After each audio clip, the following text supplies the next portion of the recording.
This is Tell Me What It's Like, a show about life-changing decisions, extraordinary challenges, and defining moments. I'm Stacey Rain.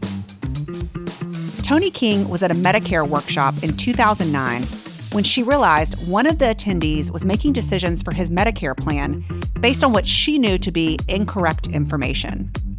She ended up providing him some guidance and decided in that moment that she wanted to help more Americans simplify the confusing process of applying for Medicare. Today, that's just what she does. Toni, welcome to the show. How are you doing? It's good to be here. And I'm glad we're going to help America know what's going on for Medicare, right? Well, I did some background research, and it seems it's a confusing process. That's what I hear from listeners, and that's what, when I went on the website, it seemed like it was a lot of info that people had to climb through. I'm curious how you got to where you are. So you help people basically figure out Medicare and what's right for them.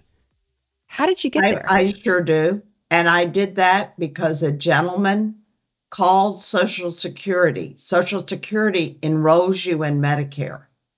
Mm-hmm. And he was on retirement benefits. He had health issues and he had to quit work.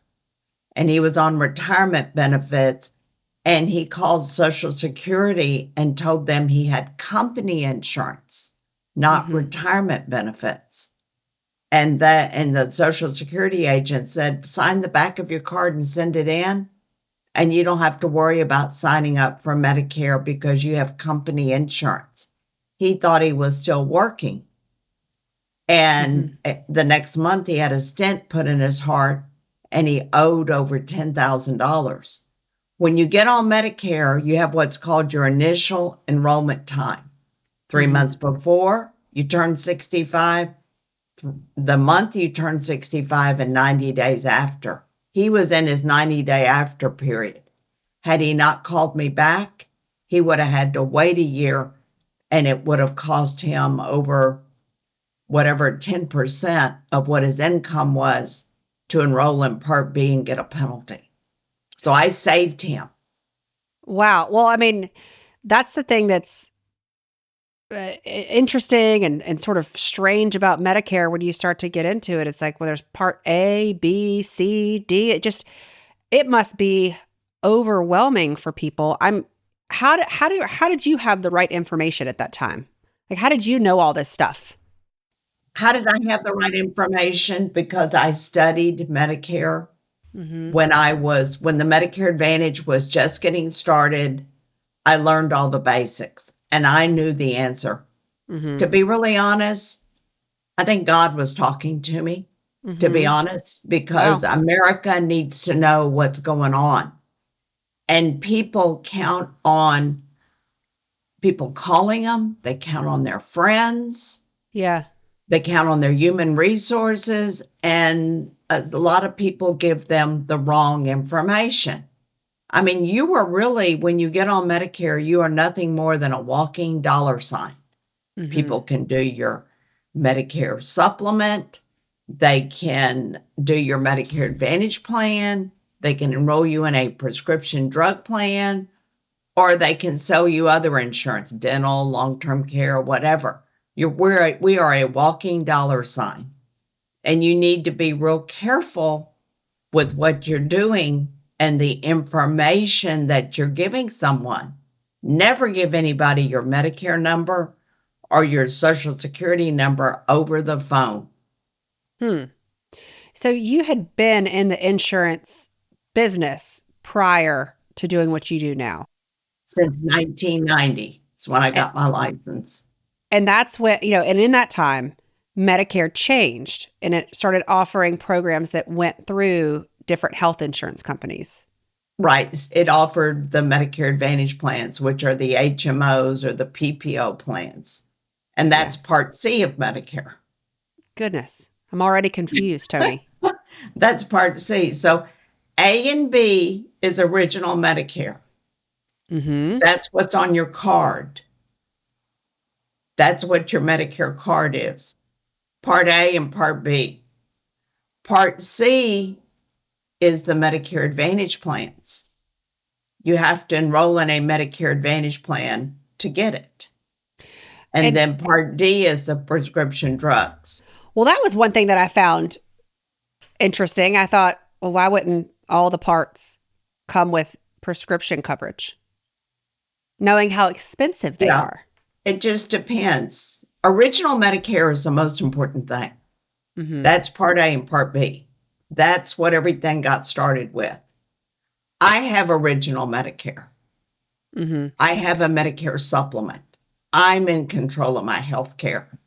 So I can pick any hospital and doctor that is accepting Medicare and go to them, and my Medicare supplement will pick it up, will pay for it. Mm-hmm. Part C is your Medicare Advantage plans. That's where all the marketing is. Yeah, that's all those commercials. That's right.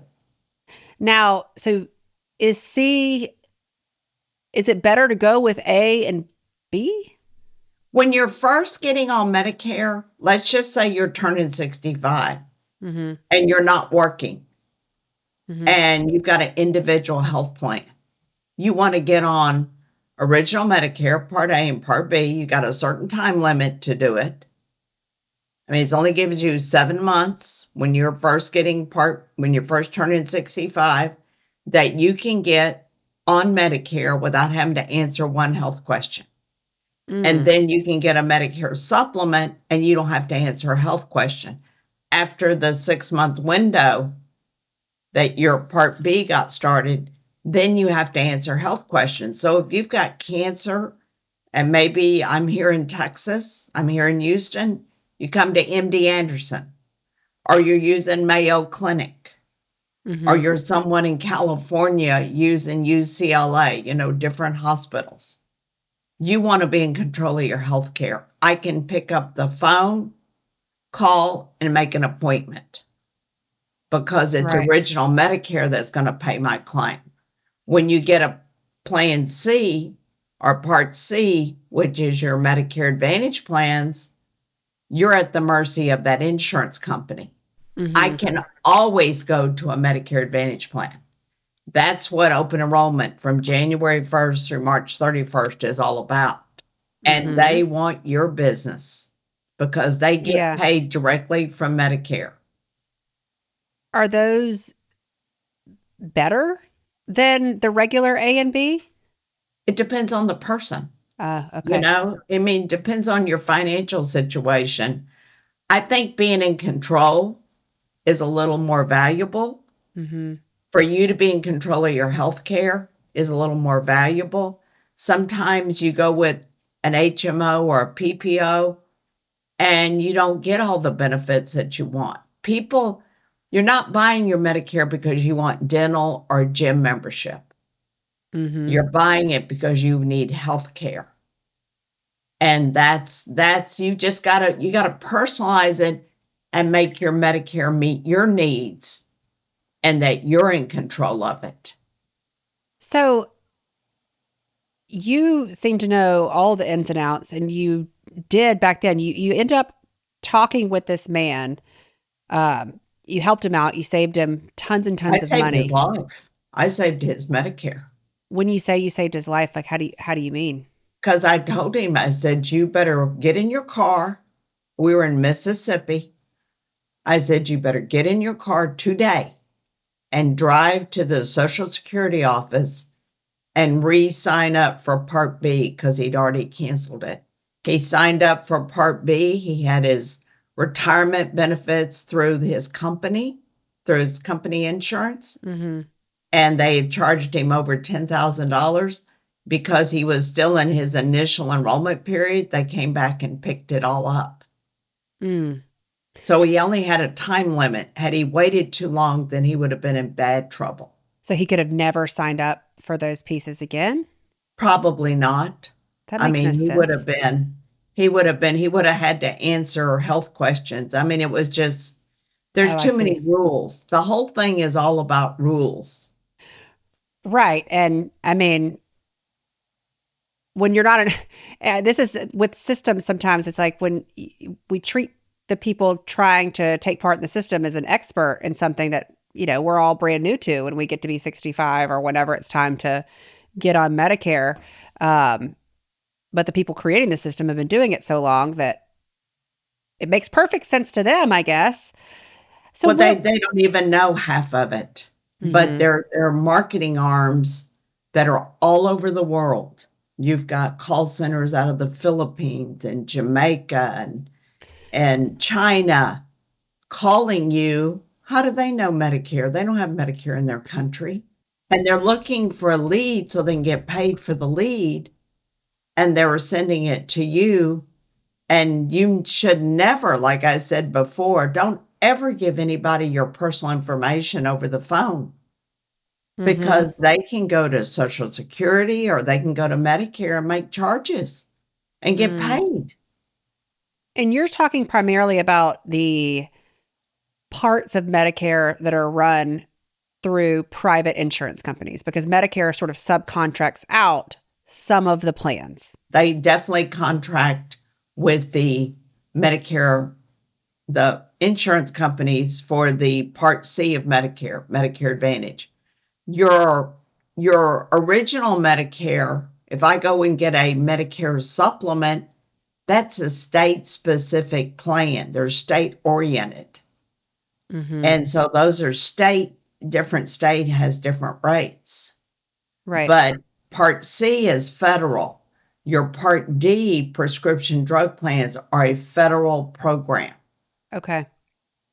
Yeah, Yeah. because the way I always understood Medicare is that it was government health care for when you're no longer working, usually, because a lot of our times our health care comes through our business. Well, when we stop working, what do we do? That's when the government steps in and offers a plan. And it's technically doing that, but it said, hey, we want you insurance companies to help us out. Well, that opens a whole can of worms a little bit.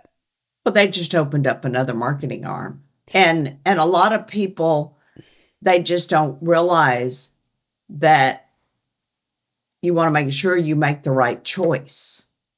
You know, Mm-hmm. you want to personalize your Medicare to meet your needs. And if there's different rules. There's where your initial enrollment, where you're turning 65. There's maybe you're not working, so you need to get insurance. But what happens if you're working? Then there's a whole different process to getting on Medicare if you're still working with company insurance, Mm-hmm. you know? So you have this experience with this man. You saved his life, as you say, by getting him back in the proper section of Medicare. And you decide this is what I need to be doing. Yeah, I said I've got the answer. So this is the book that everyone gets, the Medicare and You Handbook. So you're, I yeah, took this book and made it simple you're holding so up that a people could big, understand it. you're holding up a big book. It's, I mean, thick on the edges that's sent out by Medicare to everyone Right. who's turning a certain age. And you're saying that you looked at that book and it's confusing. Well, it is confusing because they write the book is finished by May 1st. Mm, How do they know what the numbers are going to be in October? They mm-hmm, don't. So it doesn't have all the numbers to it. But mm-hmm. they send that book out because in the back are the Medicare Advantage plans, are the prescription drug plans, and shows you what the costs are going to be. Yeah. Why is the Medicare process so confusing? I don't know. You'd have to call Medicare and ask them. They don't even know why it's so confusing, you know? Well, let's talk about the history of Medicare because I know you're pretty well versed in that. How did it Correct. come? Like, where did it start, and did it get confusing over time? Well, I would say because Harry Truman um, he started marketing, and President Johnson flew to Independence, Missouri, July 30th, 1965, and signed Medicare into law. Medicare and Medicaid. That's when it got started. Mm-hmm. The cost of Medicare was $40. That's all your out of pocket is. That'd have been nice. The premium was $3. Well, Yeah. things have changed. Mm-hmm. Now the cost is astronomical. Now every 60 days you have a new deductible for hospital. And this year it's like $1,730 $36 Goodness. for Part A. That's your inpatient hospital stay. But the deductible for Part B is $283. Medicare picks up 80% and you pay 20% with no stop loss, where you've got stop loss on your individual health plan, on your group health plan. What's a stop loss? 80/20 to 5,000. You have a stop loss. Your out of pocket is $1,000 plus your deductible. Okay. Medicare doesn't have the stop loss. Mm. So you've got a deductible that's 6 times a year, and your inpatient hospital stay, going in the hospital, is $1,736. Not once a year, but recycles every 60 days for a whole year. Some people, you'll never see it. I've never experienced it. Yeah. And then you go and you have outpatient surgery. That's under Part B of Medicare. Medicare Part B is your lifeline. It's important. And with Part B, you're out of pocket for this year, for 2026, your deductible is $283. So I have a Medicare supplement to pick up what Medicare doesn't pay for. I've got Plan G, and my out of pocket, there's different plans, but my out of pocket is the deductible of $283. It goes up to Plan G? Well, there's plans for the Medicare supplement. Okay. Parts is Medicare. So what state do you live in? Where are you? I'm in Virginia. Okay. So let's just say there's a doctor in Virginia that works on Parkinson's. And somebody refers me to him. I pick up the phone and call. And I go and make that appointment. If I have a Medicare Advantage plan, I got to make sure they're in network. If it's an HMO, I'm only stuck with people in the Houston area. There's a whole game to all of this. So what you got to do is take time and personalize your Medicare to meet your needs. Some people say, well, I'm never going to get sick. Well, they got to realize Christopher Reeve didn't plan on falling off a horse. That changed his whole lifestyle. Yeah. I don't take prescriptions. I'm not going to get a Part D plan. Right. You're jeopardizing yourself. And also, as we get older, things come up. Well, yeah. And there's so many penalties. I mean, you sneeze the wrong way and you get a penalty. So you want to make sure that you do it. And there's different, somebody can be 80 years old leaving their work. Well, that's fine. If you're still working and you're going to stay on your company insurance, don't enroll in Medicare. Don't enroll in Part B of Medicare. You can delay your enrolling in Medicare, your Part B, for a later date. And there's forms that you'll have to file. So did Medicare it started in the 65. Yeah, it's 60 years ago. So it's changed since then, like different parts have been added in. What kind of changes have been made over the years? Well, in 2008, Part C started. That's your Medicare Advantage plans. And your prescription drug plan, Part D, got started.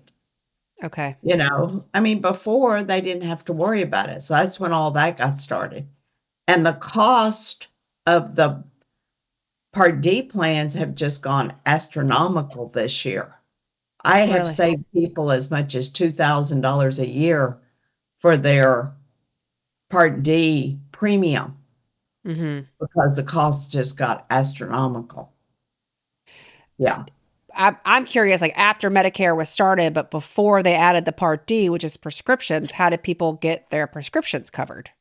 I guess they went to the pharmacy and just paid for it because they weren't so expensive. Now, when I first got started with this, the highest premium for a Part D plan was $40. That was it. Yeah. This year, they're like $150, $160 a month. So things are just going way up. Yeah. So when it comes to Medicare, what are some of the challenges that people face when they're trying to figure out how to sign up? If you're someone who's not working and you're getting your Social Security check and you're turning 65, you will automatically get your Welcome to Medicare kit. You'll get your card because they know that you're turning 65. And there's 3 family members to Medicare: the IRS, Social Security, and Medicare. So the IRS lets Social Security know that you're getting your Social Security check, and they'll automatically send you your card. That's what happened with Mr. Davis that was having issues. Yeah. And he used the wrong wording when he called Social Security and he said, I have company insurance. He had retirement benefits. They don't dig into what your issue is. Yeah. They go by, they'll ask you a question and that's it. Because there's no Medicare office to walk into. No, there's a Social Security office, but there's not you have to call Medicare. It's 1-800-Medicare. You have to call Medicare to ask them the question. It's not as long of a wait to call Medicare as it is to call Social Security. I've had some people that have stayed on hold 2 hours to talk to the Social Security office. And do the people in the Social Security, so if I, when it's my turn for Medicare, if I walk into the Social Security office, are they able to help guide me? Depending on what question you ask them. They're not going to sit here and say, well, you've got to do this, you got to do that. Don't do this, don't do that. You ask them a question, they answer it, that's it. They don't get into all your stuff. Well, so what are some of the cases you've seen since you've been doing this work, since you've been helping people figure this out? I mean, it's important stuff, making sure people are covered in healthcare when they're no longer working.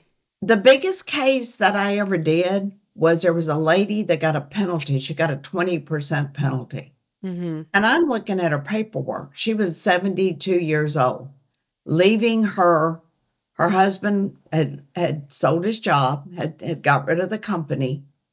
I mean, they were making $450 million. Ooh. Sold the company for $450 million. She went and signed up for her Medicare. She had Social Security. She got it at 70, so she had Part A of Medicare. But she didn't have the Part B. And I'm sitting here looking at her paperwork, and I'm trying to figure out why she got a penalty. So we called Social Security, and they said, this is like 15 years ago, and they said, is special enrollment period written in red on her form? And they would send the forms, they would mail the forms to you. And I said, no, it sure isn't. She goes, oh, somebody from our office didn't do their job when they mailed her the form. So she didn't have special enrollment period up at the top. And Medicare has 3 times you can enroll. Initial, when you're first turning 65 and getting on Medicare. Special, when you're coming off your company insurance past 65 and 90 days. And general, we're in the general enrollment time. That's from January 1st through March 31st. So she enrolled in February. That was general. And special enrollment period wasn't written at the top. It must have been written on her husband's because he didn't get a penalty. And that's what, so I'm like, seriously? She goes, oh, somebody from our office didn't write their job. That's how I found out that special enrollment period needs to be written at the top of every form that goes to the Social Security office. What? Yeah, that's important. What's the penalty? The penalty is 10% for every year you could have had Part B but failed to enroll. I had one person that came in, never enrolled for 15 years. And his penalty was 150% on top of the monthly premium. Like 150% one time or? Forever, for the rest of your life. So if Medicare ends up being, if Part B ends up being $400 a month, add 15% to that, and then You got 400 plus the 15%. That's for that year. Right now, your Part B premium for 2026 is $202 for the average person. $202.90 Per month? per month. So put 150% on top of that. Why are there these penalties? I don't know. You'd have to call your congressman. You'd have to call just because the penalties, that's the extra money that they make. You've got major penalties. You got a penalty for not getting Part B at the right time, and you have a penalty for not getting your prescription drug plan Part D at the right time. And would it make so to me, I'm like, why don't they, if they know who you are from Social Security and the IRS, why don't they just enroll you themselves? Like, why isn't everyone just enrolled? The only way that you can get enrolled is if you're getting your Social Security check. If you're not getting your Social Security check, then they don't know that you're existing. Oh, And goodness. people you have a lot of people that are still working. They're getting an HSA. Let's get this real confusing. So they get an HSA, which is a high deductible plan. The second that you enroll in Part A of Medicare, you can't fund your HSA anymore. So you want to wait until you quit work or you're no longer funding it to get Part A of Medicare. And that's in the Medicare and You handbook, buried in there. Wow, this is overwhelming for the average person. Yes, definitely. I mean, I helped a gentleman that put Neil Armstrong on the moon. Hmm. He was there the day that Neil Armstrong was landing on the moon. He worked for NASA and he worked for Texas A&M. He had wonderful insurance. 70 years old and needed to get on Medicare. Smart as could be, but couldn't figure it out. Wow. So, some people feel like they're not smart enough. It doesn't matter. You just don't know the rules. When you started learning about Medicare, you had a background in insurance, which this feels like it's a little more confusing than your average Oh, insurance enrollment. oh yes, definitely.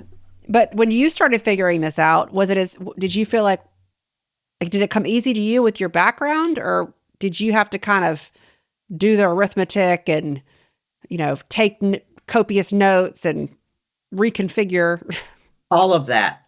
Whenever someone came in the office, I had to help them sign up for Medicare, and I would call Social Security and I'd get the answer, and then I'd write an article about it. Yeah. So there was nobody that had ever written articles on Medicare on a daily for what's going on. And Yeah. that's what I did. And then when Mr. Davis had his issue, I took the Medicare and You handbook and put it in people terms and wrote a simple book so that people could understand their, just to make it simple, what you could do for Medicare. How long did it take you to write that book? 3 weeks. That's it? That's it. And it's grown a little bit since 2008, but it only took me 3 weeks because I knew the answers. Yeah. And I'm a high school graduate. I went to U Nice. of H for 2 years. Mm-hmm. I went to fraternity parties. I never made it to class. You obviously did okay in Yeah, math and common all that good sense. stuff. You just need common sense for this. Don't overthink it. Yeah. Just personalize your Medicare to meet your needs. So what are the common things that you see over and over again that people come to you and say, Toni, help me. I don't know what kind of pickle I've got myself in. People don't really think they need a prescription drug plan when they're not taking very many prescriptions. They may be Mm-hmm. taking generic drugs and Yeah. they're using GoodRx or they're using Amazon's pharmacy. Those are not what Medicare calls creditable coverage. So if you don't have a Part D plan, you're going to get a penalty. And for each month you wait, it's 1%. So you Mm. want to make sure that you get some kind of a prescription drug plan. I have a prescription drug plan. I pay 0 premium and I'm covered. Yeah. So you got to you got to make sure you go on Medicare.gov and you make sure that the plan's covering your prescriptions. And you Yeah. change them every October through December 7th. You make sure that that it meets your needs. Some people never change their prescription drug plan. I saved somebody over $2,000 in just premium this year because they never changed a plan. They've been on it for 10 years. And their Yeah. plan went from $6.86, and right now it's $144.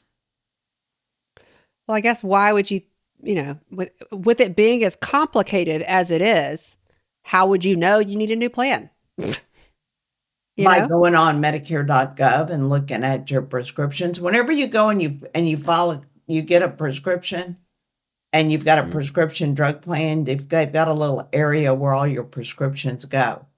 Yeah. And you want to make sure that they're all covered. I mean, it just takes time. That's why I do charge a consultation fee, but it's because it takes hours to figure this out, Yeah. you know? I'm sure.